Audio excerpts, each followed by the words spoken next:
All right, looks like we are up and running here.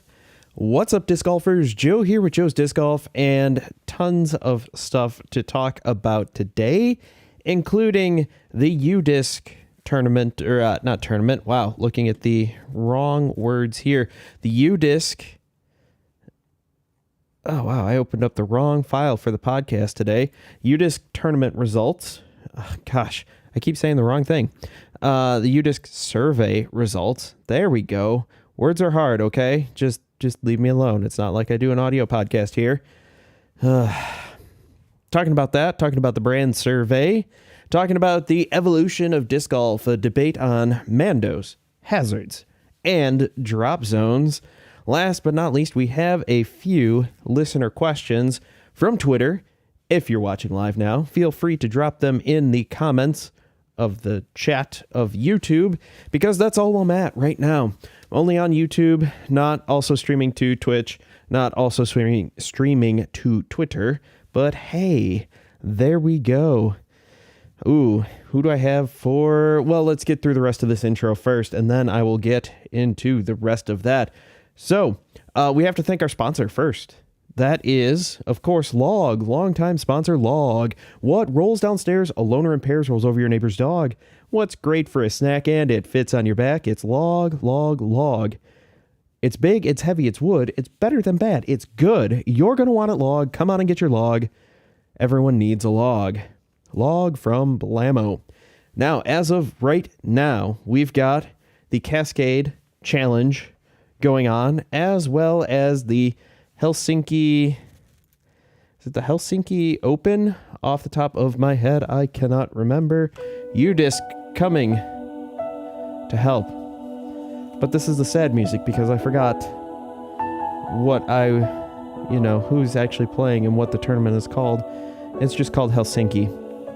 And this is also because I forgot that, well, my key bindings are on and I bound this to it, so we'll stop there. Anyway, good times here. We've got MPO, FPO at Helsinki with some names there. We've got Heidi Lane, familiar person there. She is currently winning after round 1.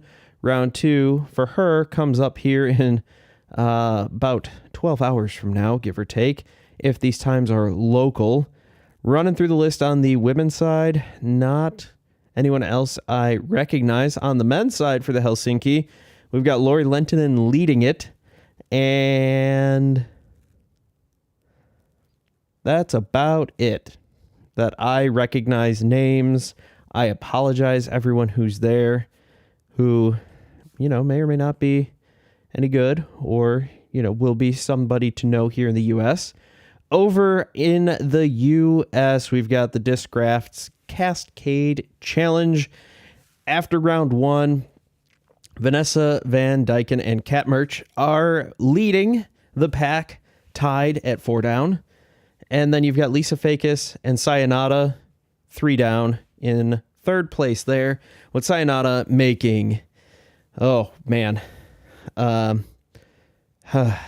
Sayonara making some interesting wardrobe changes that have brought up plenty of controversy when it came to the length of the skirt she was wearing today. So came to her choice of garments. Now, there are people, it was fun watching the YouTube chat, and it was actually pretty entertaining because, unlike normal, in other circumstances, the mods would have just jumped in and just started going, banhammer, banhammer, banhammer, you're all done. Conversation is over. You basically had 2 schools of thought there. One is that is wholly inappropriate to be out in public should be wearing at least a little bit something else, or, you know what, girls can wear whatever they want, and that. I'm sitting there going, you know what, you're definitely making a choice. My issue would be like, hey, you know what? People are saying like, well, when, Kristen Tatar throws, or anybody else who wears a skirt throws, when they twist, the skirt comes up and like whoop-de-doo. I was like, yeah, but here's the thing. That's when they're standing up straight, normal, their underwear isn't showing through the bottom of their skirt. So I feel like that's not wholly appropriate. Somebody else brought up the comment of, well, what about Ezra Aderhold and his incredibly tight pants? And you can see his log, what rolls downstairs. Sorry, I can't keep it up. And my response to that is the same. I think that's inappropriate. Will the rules ever address anything like that? I don't know. Maybe, maybe not. I think we've got bigger fish to fry than that. But considering r/disc golf circle jerk, the comments they made last time Sayonara was wearing leggings, they're having a field day. And you know what? Sometimes you got to go to r/circle jerk, disc golf circle jerk, and it is It is brutal. Yeah, that was poor choice for me. That was, yep. Hey, you know what? I'm going to own it. It was a poor choice, and I have changed my wardrobe since then, and currently trying to lose some weight. Go over to the sister channel, hopefully starting next week, Disc Golf Healthy, on YouTube, discgolfhealthy.com. There's now at DG Healthy on Twitter, where I will be starting a brand new series called Disc Golf Dad Bod, where I'm going to try to get into shape. Just got a bike. Going to be kind of going over some tips and tricks of just kind of following the journey, vlog style, of how I am going to attempt to lose weight and just get in better shape. Follow along if you want. If not, make fun of the fat kid. Whatever, I don't care. I put myself out on YouTube. At this point, shame is gone. Going through, Holland Hanley looked like she was doing all right towards the beginning. She's sitting even, couple strokes, 4 strokes off the lead. Not a bad thing there. Ella Hansen just completely blew up. Looked terrible. Awful throws, grip locking, not great. Kona Montgomery, doing fine. Curious to see if she's ever going to be in the mix anytime soon. DD did spend a lot of money on her. However, they also bought a lot of followers and people who follow the Kona brand, just like a lot of people follow the Brody brand, and they're just going to buy her products, buy her discs. I will say I did buy 2 of her Tour Series discs because her artwork is freaking awesome. So if nothing else, she's going to get some sales from that. Anything else to clean up here? As for who I think will probably win on the FPO side, clicked on MPO, but FPO showing up. Thanks, UDisc. Ooh, tough one. I think Cat Merch has a good chance. Holland Hanley, if she can clean up a few of the errant throws that she had, probably over there. On the MPO side, Drew Gibson did tweet out that he won the award for the worst round at the disc golf, at the Cascade Challenge. However, he's only in 62nd place. There's 51 people who played worse. About 40 something, give or take. I didn't count up all the people tied for 62nd. So there's that. Right now, we've got James Conrad leading, shredding it in the woods. Nico LeCastro second. James Proctor and Gavin Babcock tied for third. Shout out to Gavin Babcock for acing hole 4. 300 and... Wow, this print is pretty small. 330 or 380 feet. Either way, impressive in a tournament round. Good job.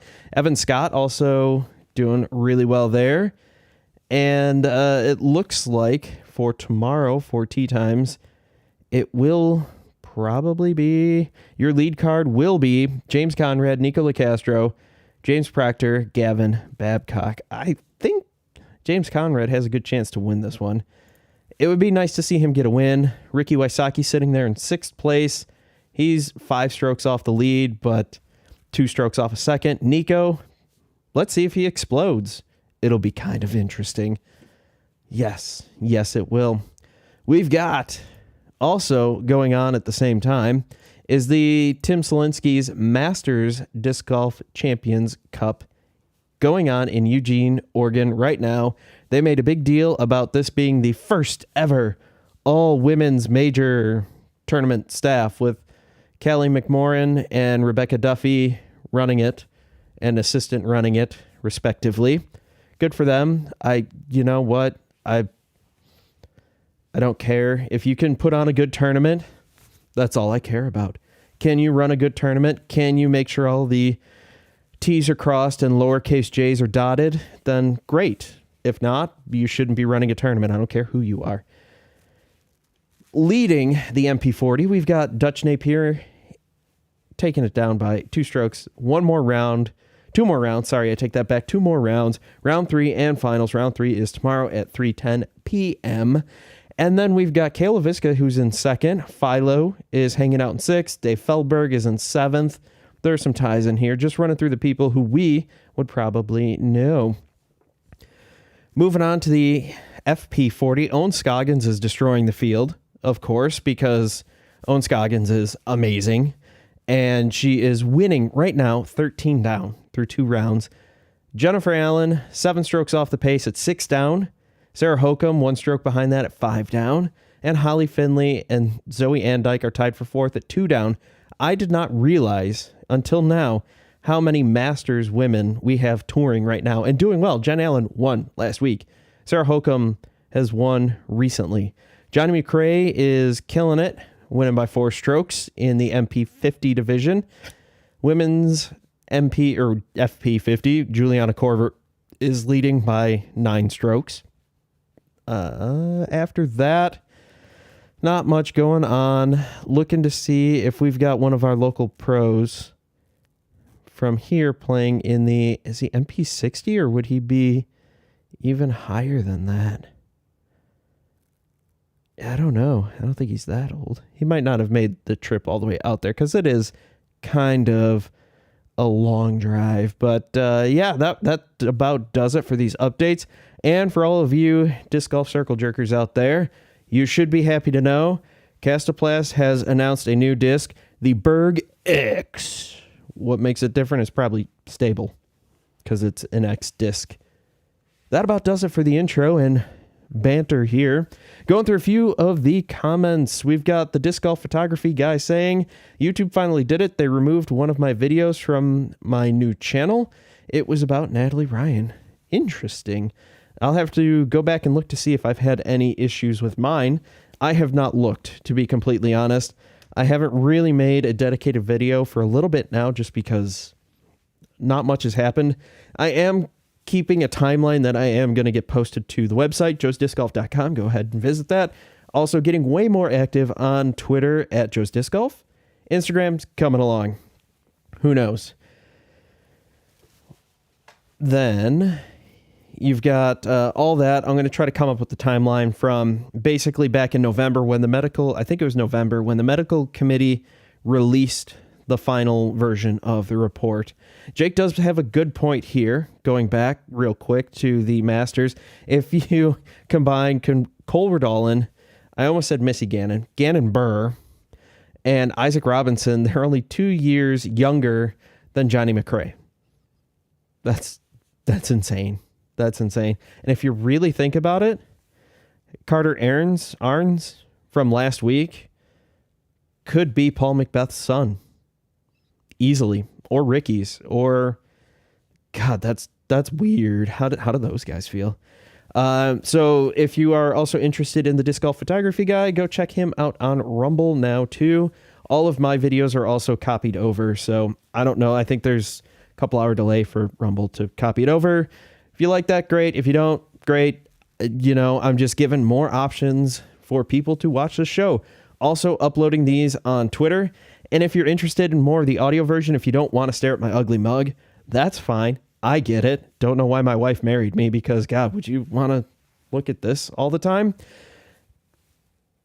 You can look at wherever you get your major podcasts. Apple, Spotify, Google, Amazon. Apparently they're a thing now for podcasts. Gannon totally has my respect too. He could totally kick my ass any day on any course with probably just a putter. It could be my home course that I know like the back of my hand, and he could take a putter and just be like, yeah, I'm just going to do this, and you try to beat me. Try to beat me. I have my YouTube. Rumble pulls my YouTube everything to there. So I just have it set up that way. And I really don't think about it and don't ever go on there. It's like I said, it's just another option. It's one of those that they have. Basically, they're kind of a growing site. And if nothing else, like I said, I'm just trying to get my stuff out there everywhere possible. If I happen to catch a few viewers from over there, awesome, cool. Thank you for watching. And it does have some upload time differences. I don't know how much. Like I said, I don't pay that much attention to it, but it's a setting in there. Go ahead, check that out. Twitter, if I remember, put that up there, as well as all the podcasts if they're short enough. Otherwise, I have to hack them up, put them up there. And if I remember, I want to apologize. I didn't get last week's episode of the podcast uploaded, out, scheduled, tweeted, all that fun jazz until yesterday. So my bad. My bad, everybody. My bad. That's okay, though. That's okay. Moving on. Trying to do a little more structure right now. So I'm going to move into the first topic of the evening, and that is the UDisc brand survey. So I'm just going to go through. This is how it's going to work now. This is how I plan to make it work.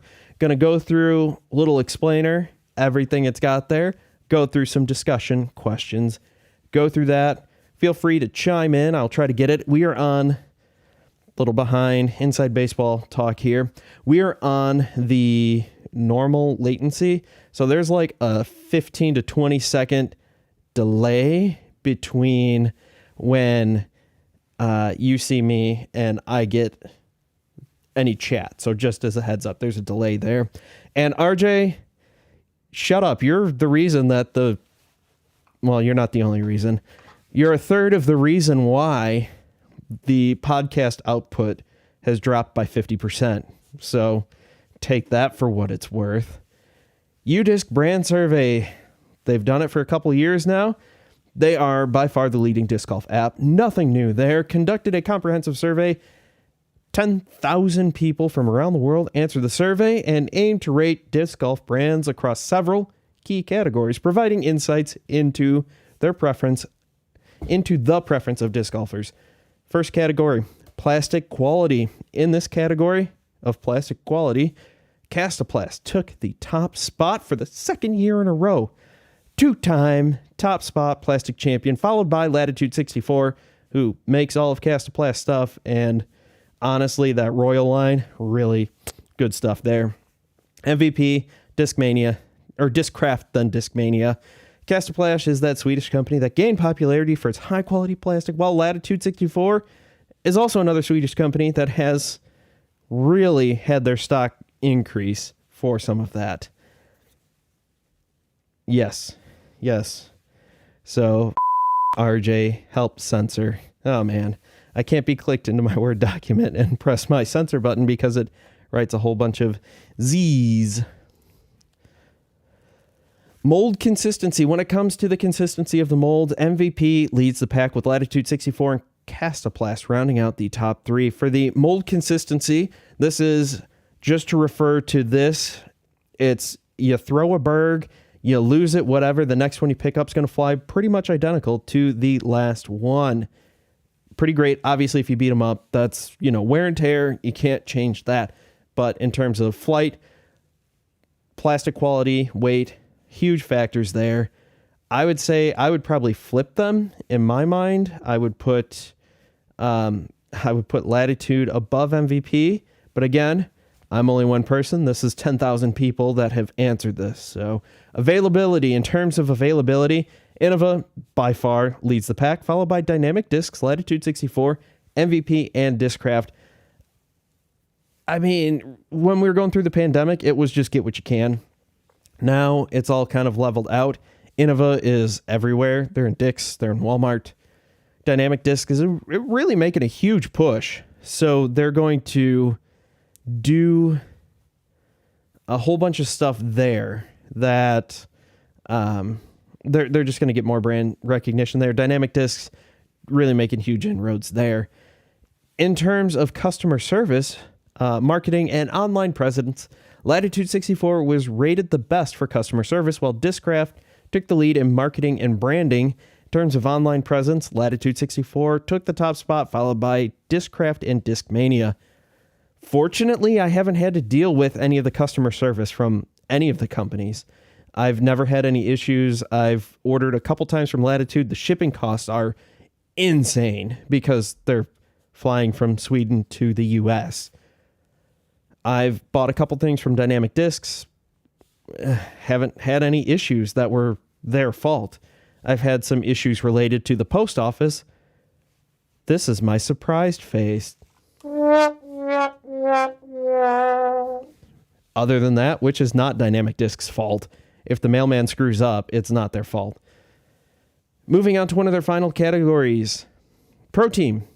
Discraft was rated to have the best Pro Team, followed by Discmania and Latitude 64. I don't know when this survey was taken, so this could be before or after the Simon Lizotte transfer. Who knows? We don't know. When it comes to overall performance, when considering everything across the board of all categories, here are your top companies. These are your best all-rounders. Latitude 64s, numero uno. Discraft, numero dos. MVP, numero 3. They're all the strong all-round, demonstrating high-quality reliability in everything. And let's be honest here, I haven't thrown much MVP until James Conrad. I threw a little bit. And Simon moved over. I threw a few more things. Their plastic's really good. As for consistency, I haven't had to replace any discs yet, but seeing what everybody else has said, not too surprised. Discussion questions. What are your favorite disc golf brands and why? Do you agree with the survey results? Kind of went over the agree part, so I'm going to skip that. In terms of favorite disc golf brands, I was with the Team Trilogy, so throwing mostly dynamic discs, but having like a West Side and then some Latitude. Those are my favorite ones. Those are mainly because of what was available. And one of my buddies who really got me big into disc golf was buddies with one of the local pros who was sponsored by Dynamic Discs. So he had a question. He had anything. He's like, oh yeah, here, try the Felon, try the Escape, try the whatever other Dynamic Discs disc. And then I would play and he's like, oh yeah, you should try this out. You should try this out. This is a great disc. This is a great disc. And so that's kind of how it went. At the time, I was very unhappy with the run-to-run variants of Innova. And I wanted to, if I wanted a boss, I wanted it to be a boss. If I lost it in the creek, I wanted to pick up another one and want it to fly exactly like the last one did. Now, forget, like I said before, forget if it's beat in or anything like that. We all know how we get that one disc to beat in and it's just great and then you lose it and you're sad. But, hey, that is what it is. How important are the different categories? Plastic quality, mold consistency, availability. Availability isn't a problem now. With the supply chain stuff, at least for disc golf, figured out, there doesn't seem to be an issue at all. In terms of quality and consistency, those are huge. Customer service is a big thing, but if you don't have to deal with them, it's hard to really rate someone based on that because, again, I don't know. I've never had to deal with customer service for MVP or Discraft or Discmania or any of those. So, yeah, it's important to have good customer service, but having great plastic and great mold consistency, I think Trilogy is knocking it out of the park, especially with their Grand Plastic / Supreme Plastic. I've thrown the Supreme Escape. Oh, so good. Feels amazing. And answering the question posed by RJ, Prodigy wasn't up there. Can you show me your shocked face again? In terms of mold consistency, yeah. Impact of the survey. How might these survey results impact the disc golf industry and strategies for different brands? Probably not at all. Innova's looking at this like, yeah, whatever. People love that they can buy 7 destroyers and they fly 7 different ways. We don't care. We're going to sell 1 million of them. Until we don't sell 1 million of them, we're not going to change because, again, we don't give a crap. So, meh. That's just kind of how it feels. Overall, in terms of the rest of the community, meh. I don't know how many people actually read the UDisc blogs. No offense, UDisc. I feel like I'm one of the few. I think I'm the only disc golf podcast I know of. There are tons of them out there that I read and go through these articles that UDisc puts up. So there's that. In terms of personal experience, I've talked about that already, and future predictions based on the survey results and knowledge of the industry. Which brands do you think will rise in popularity in the coming years? One of the brands that I think is currently on a pretty strong, 2 brands that are on currently pretty strong trajectories upwards. Clash Discs. They've got some fantastic plastic. They've got some fantastic discs, and their commercials are amazing. They're awesome. They've got some great names for the discs. And the other one is Lone Star because they've got some good plastic. They've got a lot of experience with injection molding from their other business that they do. And their disc golf business is basically their tax write-off. But hey, whatever. So I think those are the two that are on the rise up. Look at what Nico did for Clash. Really got their name out there. Nico is kind of a testament to there is no such bad thing as bad press. I happen to think that there can be some bad press out there, but we'll see how this goes for Lone Star. We'll see how this goes tomorrow with Nico on lead card. Yikes. That'll be interesting. That will be interesting. Jake says, drivers are from Dynamic Discs, mid-ranges from Discraft, fairways from Innova, and putter is the judge. Never needed anything else. That is my bag. Judges for life. Judges are amazing. The judge is so good. It is so good. I don't like the EMAC judge. Now, they fly basically identical. And inside the circle, you'd be hard-pressed to really find a big difference. But I don't like the micro bead. I don't like the way that feels. It makes it feel deeper than the actual disc is. Profile's, I think, identical depth-wise to the judge. It's just that micro bead makes it feel deeper for some reason. I don't know why. Should be interesting. What else is interesting? Trilogy Challenge coming up in Fort Wayne in a week from Sunday. Can't wait. Super excited. Vandal, Warship, and Pure. Throw the Vandal a lot. Warship is basically an EMAC Truth. And the Pure is, well, it's a putter. So there. Mint Discs does also have some great plastic. They have some great feeling plastic out there. The problem with like Clash, Lone Star, Mint, maybe not as much Lone Star, is there's just not that many people who throw their plastic. So they're just not out everywhere. So when those 10,000 people take the survey, yeah, you're gonna get just Innova, Trilogy, Kastaplast, the big ones that everybody knows. But I think in another 2 years, 3 years, those three will be up there and they'll be making some moves. Whenever I hear people who love Innova mention their pre-2015 Champ Star distance destroyers beat to perfection. Yep, that's basically it.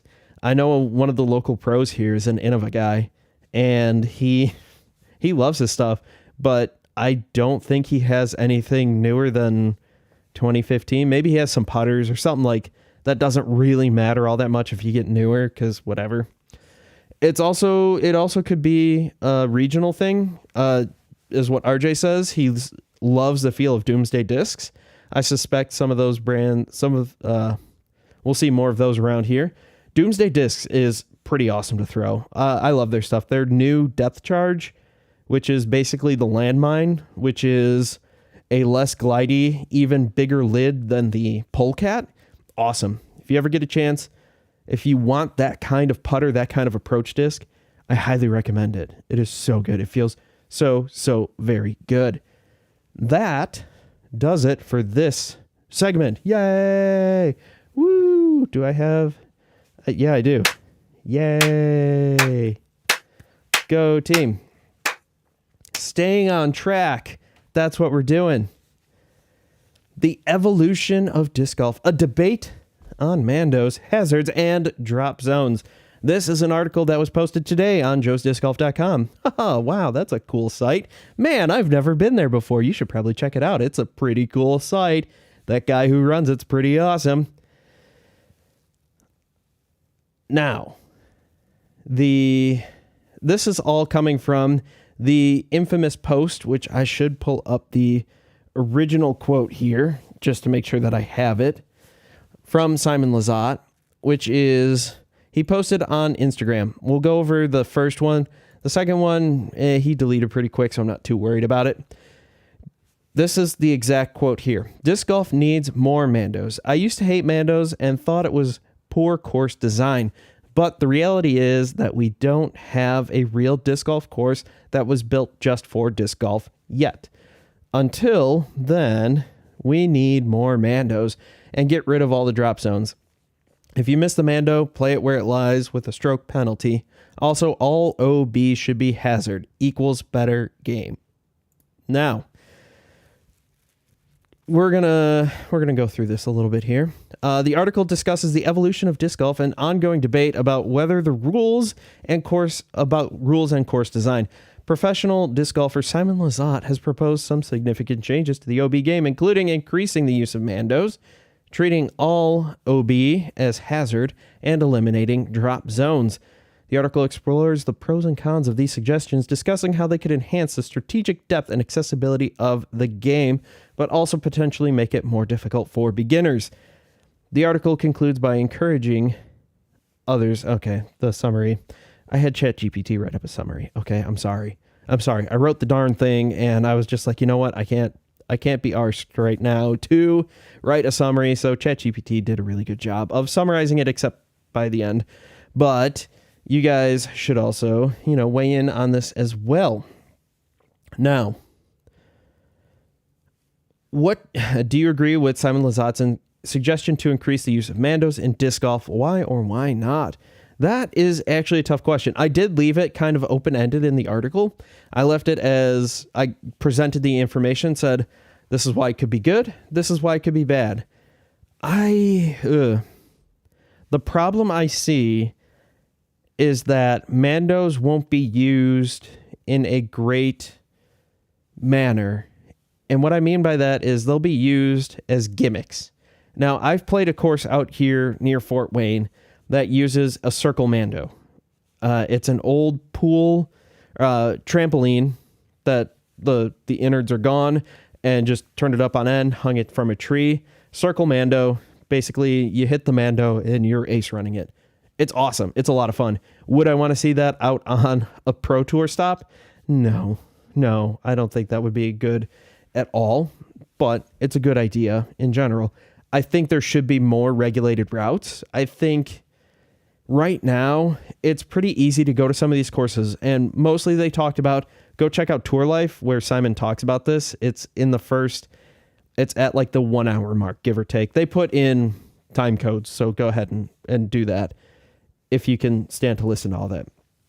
The problem is right now with course design is it's pretty easy to set up a course on a golf course, ball golf course, and you'll end up, it's pretty easy to break. You can go over the top, you can do this, you can do that, and you can kind of throw wherever you want in terms of that.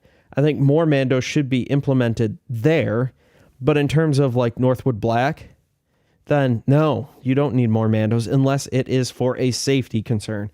I'm perfectly fine. There's a couple courses I play out here in Fort Wayne where they have instituted mandos because of safety, because you're throwing near a playground and you don't want to hit a child. To be fair, though, most of the children, the parents let them run free through the middle of the disc golf course and they get mad if your disc lands near them on a blind shot and you're like, I didn't even know your kid was there. Why is your kid way over there on a disc golf course? Okay, moving on. How do you think treating all OB areas as hazard would impact the game? Would it simplify the rules or make the game too punishing for less experienced players? Now, I did not clearly define that this would be for just professionals. So that is something that I do want to emphasize here, is that this is more geared towards the professional game. And I think throwing hazards out there is a good idea. I think throwing some where it's like, all right, this isn't too bad. I think we could use a combination of stroke and distance and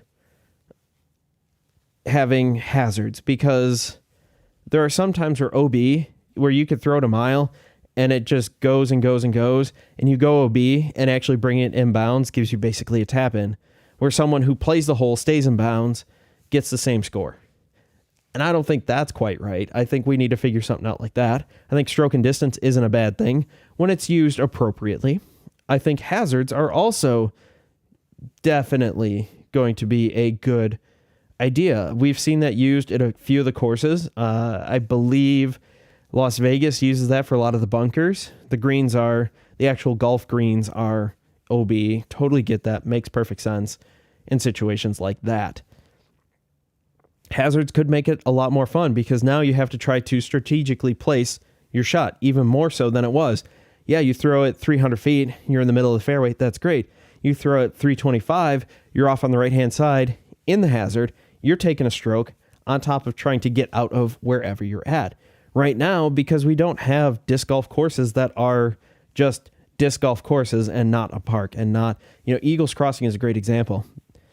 He wants to put in some OB somewhere. There's a pond. Now there's a pond here. He put a pond in, or, changed the landscape some and did it so that it naturally makes OB, which makes perfect sense in my mind. But we're not there yet. We're not here to make golf courses yet. Where, as has been mentioned before, everything at a golf course is put there. You made the greens and they're put there. The trees are planted there, or a lot of the other stuff is cut out and put there. So it makes sense. I think striking the balance between these two elements of disc golf and just trying to make it a better game, more entertaining game, is a good idea. Now, how exactly we do this better is, it's going to require money, and that's what we don't have. Money, honey. We don't have anything quite like golf does, where, the last cash makes $50,000. Where disc golf has a $50,000 purse. Just leave it at that. Look at Michael Block, who won $200-something thousand, 15th at the tournament. Got invited to the tournament this week for golf, PGA tournament. Pretty awesome. But those are just some thoughts there. I don't know what you guys think there. I know this isn't exactly the most exciting topic to talk about, but it's something that I think is worth talking about. And again, Simon and Yuli and Brody really go deep and hard on this topic. So it'd be interesting to see what you guys think. Yay, we have another topic done. Yay. That's going to be my way of noting in the edit of when to change topics and when to put in markers and whatnot. Go team. Moving on to the last official segment here is our listener questions. Shout out to RJ on Twitter for submitting 3 excellent questions. And just to make sure that I get this right, I do want to pull up, where's that text from our group chat, because I think I did it just right. I think I did it. Or was that just a chat? Oh no, it was on Twitter. Haha, Twitter to the rescue. Yay, Twitter. And here we are. Get to my profile. Yes, thank you. There we go. Replying to RJ.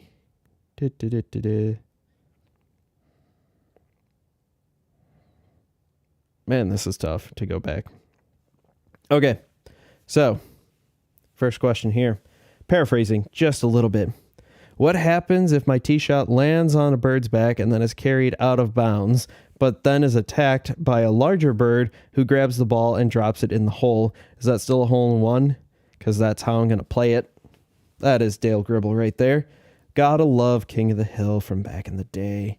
Supposedly they're bringing it back. I don't know. But on to the real questions. When you don't feel comfortable running a putt or throwing... Okay, I think I miswrote this one. When you don't feel like running a putt or throwing an aggressive... Wait. What are some of your favorite strategies or shots to ensure that you have an accurate layup and easy tap in? Depends on how far I am out. If I am... we'll go casual round. I'm going to be practicing probably a couple things. If I'm by myself, I'm probably throwing 2 or 3 shots into the green, seeing how that all works out. Maybe it works out great. Maybe it doesn't. I don't know.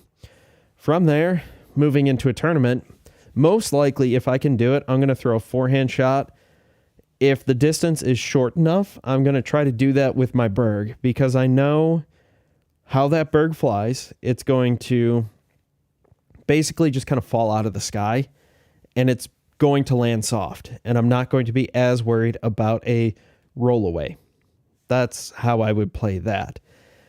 For strategies, I'm going to try on the tee shot, if it is a longer hole or a hole I know I can't reach, or there's some kind of weird turn or something like that in there, I'm definitely going to try to do my best to get to a landing zone where I can throw a forehand upshot.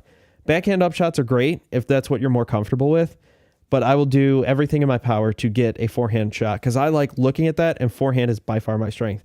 When you don't feel comfortable running a putt or throwing an aggressive upshot, what do? Again, same kind of thing. I'm going to, if I'm not comfortable running a putt, I'll give it that half run layup a lot of times if I'm not too comfortable. Again, depending on the situation. If I am playing a casual round with some friends or just playing by myself, I'm running it all day long. I'm running everything because it's a casual round. Why would you not? It's a casual round. After that, in a tournament round, it is situational. If it's early on in the round and I feel like I'm doing well, generally speaking, like if I feel comfortable enough throwing it, I'm going to throw something up there floaty. I'm going to throw my my soft judge on kind of an Annie line, depending on how it is. So it's just going to go Annie, and then as it comes down, it should land pretty flat and just kind of stay there. Now, I did get the depth charge, which is a super soft, rubbery, basically hits the ground even on an angle and just kind of tacos and falls over. Great upshot disc. I'm still learning it, so I'm not super comfortable with it yet. There is some quirks with it because it is a softer plastic. For the aggressive upshot, I'm going to try to aim for the furthest gap down that I think I can hit. I forget who said that, but if I miss that gap but hit the two that were in front of it that I'm trying not to really focus on, as long as it's in a line, then I'm happy because I am up further. I'm up the fairway. I'm closer to the basket and happier. Other than that, it's just about putting yourself into those situations, trying to create those situations in practice. You know, you see, I work sports medicine, so I watch teams practice all the time. They set up, what happens if the other team is 4th and 2? This is what we're going to do if they're obviously not punting. Or this is a situation in basketball where we've got this and this. This is their main guy. This is how we're going to do this in this situation, do this, that, and the other thing. That's great.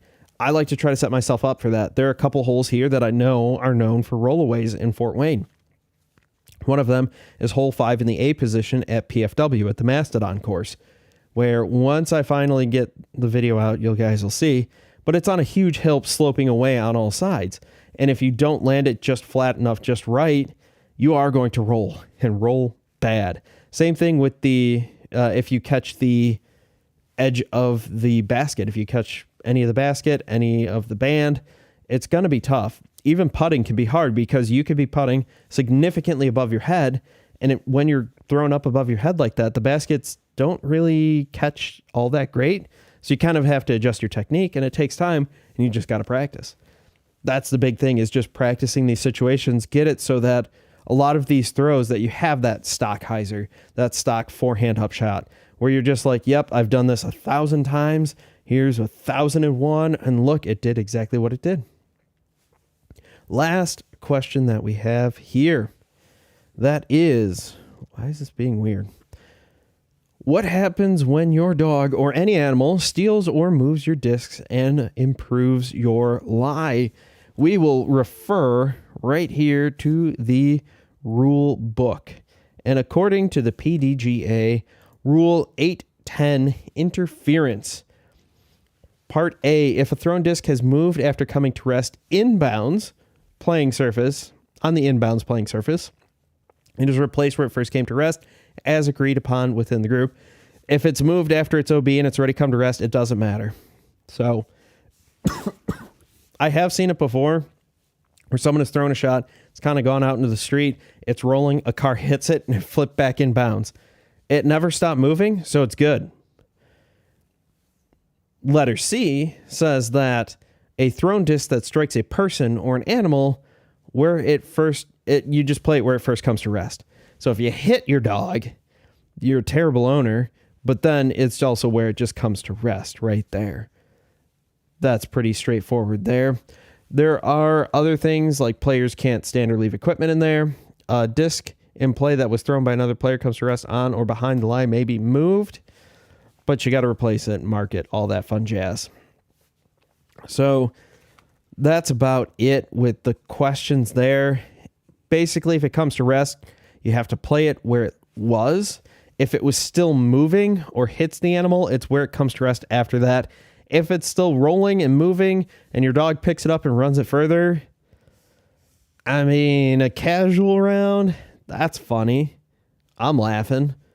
Tournament round, you could probably successfully argue that it was still moving. So, and according to the rule, if it strikes or hits the animal, you know, you could make a pretty solid argument there.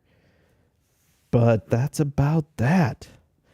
All right, I think that just about does it for the show here. Let me know if you have any questions, comments, concerns, anything like that. Let me know in the comments below of this video. Let me know on Twitter, on Instagram, on Reddit, all at Joe's Disc Golf. You can hit me up there. Questions, comments, concerns, anything you want to see, hear, talk about next week on the podcast. Friday nights, 10 p.m. Eastern Standard Time. Check your local listings. Other than that, I think that just about does it. So, thank you all for watching. Don't forget to hit like. Don't forget to hit subscribe. I think like 80% of the people who watch any of my videos are not subscribed. So if you're not subscribed, go ahead and do that. Thank you. You guys are awesome. Couldn't do it without you. And for one of you out in the audience there, couldn't do it with you. Sorry. Kidding. Love you, RJ. You're awesome. And Ben and Ian, if you listen, who knows? Maybe you do. Whatever. Half in the Bag Disc Golf Podcast. Maybe coming back. Who knows? Anyways, thank you all for watching. If you get a great tree kick, don't forget to thank Treesus. If you get kicked deeper into the woods, well, you have transgressed against Treesus, and you need to repent and reflect because you are a terrible person. What can I say? As always, I've been Joe. You've been awesome, and I can't wait to see you all in the next video.